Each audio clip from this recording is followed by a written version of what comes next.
नमस्कार, मैं मोहित आनंद आपका स्वागत करता हूँ आपके अपने यूट्यूब चैनल पर।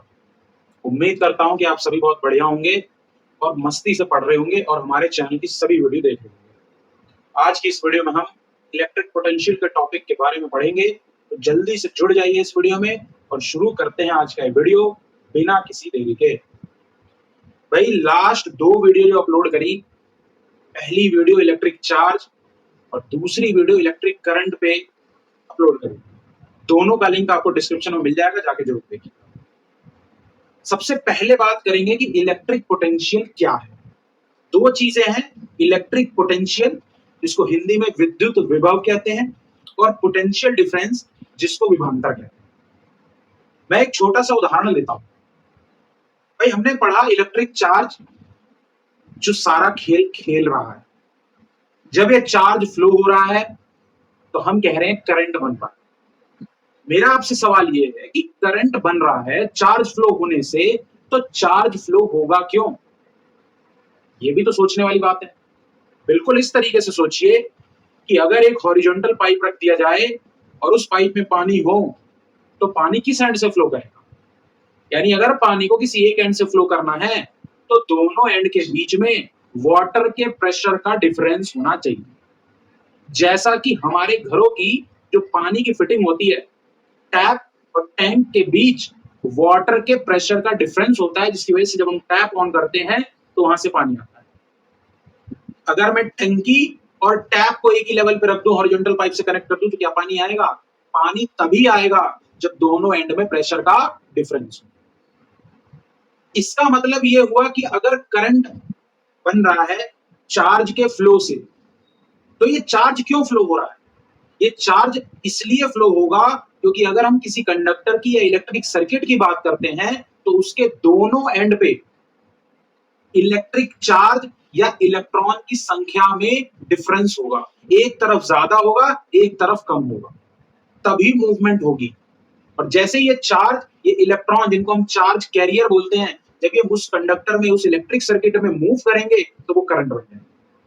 समझ में आ रहा है? अब पानी के एग्जांपल को दोबारा देखते हैं।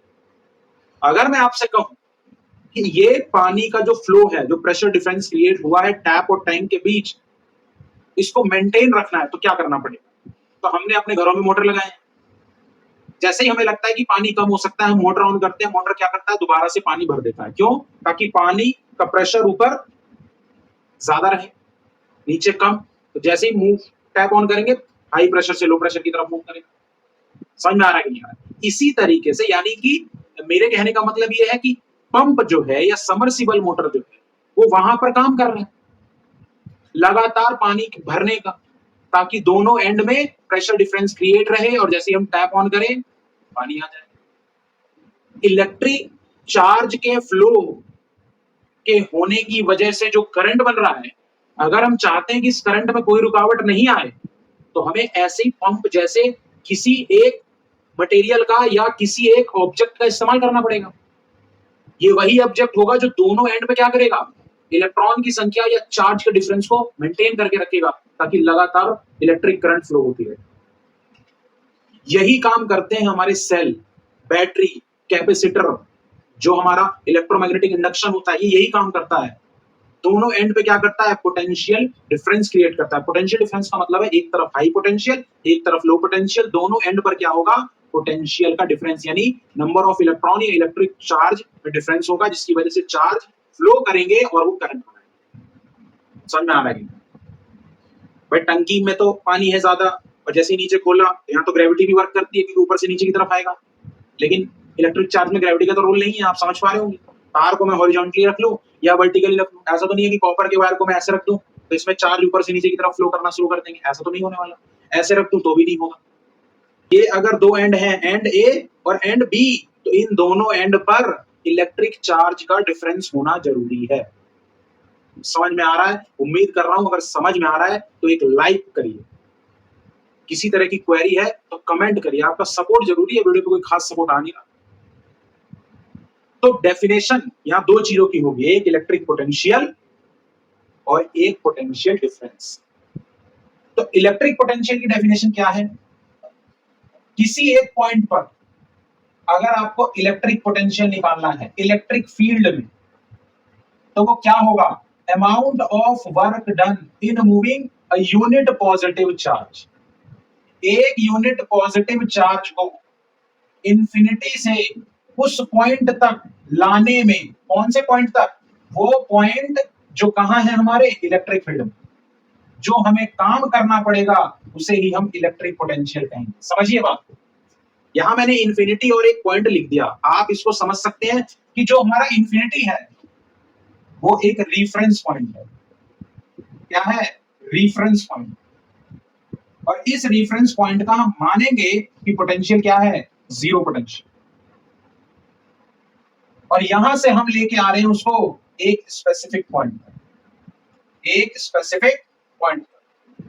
तो रेफरेंस पॉइंट से स्पेसिफिक पॉइंट तक एक यूनिट पॉजिटिव चार्ज को लाने में जो वर्क डन करना पड़ेगा उसी को इलेक्ट्रिक पोटेंशियल कहेंगे। एक यूनिट पॉजिटिव चार्ज से मेरा मतलब एक कूलम्ब चार्ज है। आप यहां पर प्रोटॉन ना समझे, यहां हम ये मान के चल रहे हैं कि एक कूलम्ब चार्ज को अगर एक रेफरेंस पॉइंट से एक स्पेसिफिक पॉइंट तक लेके आएंगे तो उस लाने में जो काम करना पड़ेगा, तो काम तो करना पड़ेगा, वर्क डन तो करनी पड़ेगी, कुछ ना कुछ एनर्जी तो लॉस होगी। और क्योंकि इस चार्ज की पोजीशन चेंज हो रही है तो इसी को हम इलेक्ट्रिक पोटेंशियल एनर्जी कह देंगे जो उस चार्ज में स्टोर हो गई। समझ में आ रहा है कि नहीं आ रहा? तो इसी को कहा जाएगा इलेक्ट्रिक पोटेंशियल। ये जो प्रेशर का डिफरेंस होता है, इलेक्ट्रिक चार्ज के प्रेशर का डिफरेंस, इसी को मेंटेन करने का काम हमारे सेल, हमारी बैटरी करती है, जिसको इलेक्ट्रिक सर्किट में हम ऐड करते हैं एज ए सोर्स, जिसकी वजह से उनके इलेक्ट्रोड जो होते हैं, कैथोड और एनोड, इनके बीच में केमिकल रिएक्शन होती है, जिसकी वजह से एक जहां ज्यादा इलेक्ट्रॉन है, जहां कम इलेक्ट्रॉन है, तो दोनों के बीच में फ्लो शुरू हो जाता है। समझ में आ रहा है कि नहीं?